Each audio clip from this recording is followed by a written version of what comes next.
এখানে ডক্টর সুধী ইউনূসের কোনো দোষ নাই, এখানে দোষ হচ্ছে ডাস্টবিন শফিকের। ডাস্টবিন শফিকে এই কামড়া ঘটাইছে, বাঙালি জাতিকে আবারও ধোঁকা দিয়ে দিল নিউ ইয়র্কে জাতিসংঘের ওইখানে গিয়ে। ইতিমধ্যে আপনারা সবাই অবগত আছেন, বাংলাদেশের জনগণ, জয় বাংলা সৈনিক ভাই বোনরা দেশের প্রবাসে এই মুহূর্তে যেখানে থাকেন সর্বোচ্চ শেয়ার করে দেশবাসীকে দেখার সুযোগ করে দিবেন, কারণ বাঙালি জাতি একের পর এক ধোঁকা খাচ্ছে।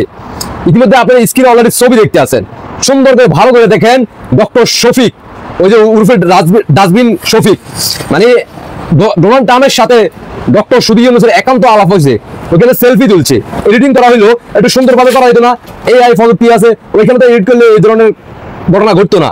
ভালো করে লক্ষ্য করেন, এডিট করার হিসাবটা একটু মিলান। এইভাবে কিন্তু বাংলাদেশের জনগণদেরকে একের পর এক ধোঁকা দিচ্ছে। নিউ ইয়র্কে যখন আমাদের জয় বাংলা সৈনিকেরা এয়ারপোর্টে ঘেরাও দিল, ওইখানে উত্তাল দেখলো, জয় বাংলা সৈনিকেরা রাজপথে কাঁপাইলো, তখন ডক্টর আমাদের উরুফে সুধী বাবা তিনি তার পার্সোনাল ভাবে এক গেট দিয়া পার হয়ে গেলেন, পিছনে গেট দিয়া। অন্যদিকে নিউ ইয়র্কে যুক্তরাষ্ট্রে যারা আমাদের জয় বাংলা সৈনিকেরা আসিল, যারা ভাবিকে হালকা পাতলা দিতে চাইছিল, দেয় নাই, কারণ আমরা নারীদেরকে সম্মান করি। উরুফে রাজাকার আক্তারকে ডিম থেরাপি দিল।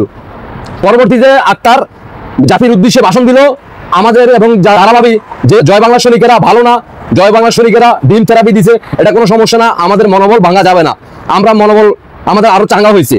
কত হচ্ছে যারা ভাবি তো শুধু একা গেছে, যারা ভাবি যেখানে যায় এখানে নানা থেকে শুরু করে বৃদ্ধ বয়স্ক সবাইকে নিয়ে তিনি যান। তিনি আবার কিন্তু 5 আগস্টের পূর্বে বিভিন্নভাবে ইমুতে কাজ করতেন, সেই ধরনের ভিডিও কিন্তু আমরা দেখছি। কত হচ্ছে এখন যারা ভাবি আক্তারে আবার জয় বাংলা সৈনিকদেরকে মিথ্যা মামলা দিছে, মানে জাতিকে বোকা বানানো হয়েছে। জয় বাংলা সৈনিক নাকি ছুরি দিয়ে তাকে কি যেন করতে চাইছিল। পরে নিউ ইয়র্কের পুলিশে তদন্ত করে দেখলো জয় বাংলা সৈনিকের কোনো অপরাধ নাই, তাকে তাৎক্ষণিকভাবে 24 ঘন্টার ভিতরে ছেড়ে দেওয়া হলো।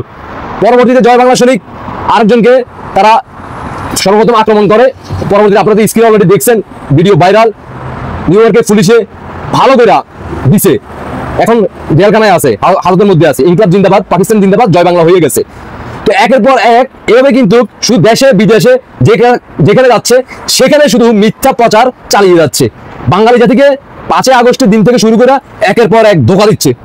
এ হচ্ছে আপনাদের পীর বাবা, এবং কি আমাদের জাতীয় যারা ইসলামী বক্তারা আছে, কারো ইমাম সাহেব, কারো আবার নবী, কারো আবার আল্লাহ থেকে সৃষ্টিকর্তা ওহী হিসেবে পাঠাইছেন, এই ধরনের অনেক জান্নাতি হুজুররা একের পর এক তাকে সাপোর্ট করে যাচ্ছে।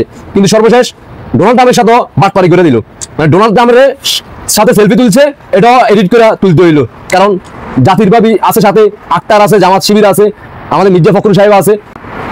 অন্তত জামাতের রাজাকার বংশ সন্তানরা মতো সত্য কথা না বললেও মির্জা ফখরুল সাহেবের দৃষ্টি আকর্ষণ করে বলতে চাই, ঘটনা জাতির সামনে তুলে ধরবেন যে মিথ্যে যে প্রচারটা চালাইলো, এত সুন্দর করে এডিটিং করে জাতিকে দেখাইলো। ডোনাল্ড ট্রাম্পের সাথে ডক্টর সুধী ইউনূসের উঠে পড়া, মানে পার্সোনাল আলোচনা হয়ে গেছে, সেলফি তোলা হয়ে গেছে। কথা হচ্ছে এডিটিংটা যে করলো, এটাও সুন্দরভাবে এডিটিং করলো না, এটা সম্পূর্ণ দায়ভার নিতে হবে আমাদের ডাস্টবিন শফিককে। ডাস্টবিন শফিক এই ধরনের সেলফি উঠে কেন, তাকে এই দায়িত্ব দেওয়া হইলো কেন? ক্যামেরাম্যান নাই, ভালো একজন ক্যামেরাম্যান নিয়োগ দিলে তো হইতো, তাহলে তো সেই সুন্দরভাবে এডিটিং করে অন্ত ছবি টবি আপলোড দেওয়া যেত। তো দেশবাসীকে দেখার সুযোগ করে দিবেন জয় বাংলা সৈনিকরা, কারণ ইতিমধ্যে দেশ বিদেশে প্রচুর ভাইরাল করতেছে ওরা যে হ্যাঁ আমাদের ডক্টর সুধী বাবা ডোনাল্ড ট্রাম্পের সাথে একান্তভাবে সেলফি তুলে ফেলছে। তো অবশেষে ধরা খাইয়ে গেল। ইনকলাব জিন্দাবাদ, পাকিস্তান জিন্দাবাদ, এভাবে হয়ে যাবে জয় বাংলা। আল্লাহ হাফেজ।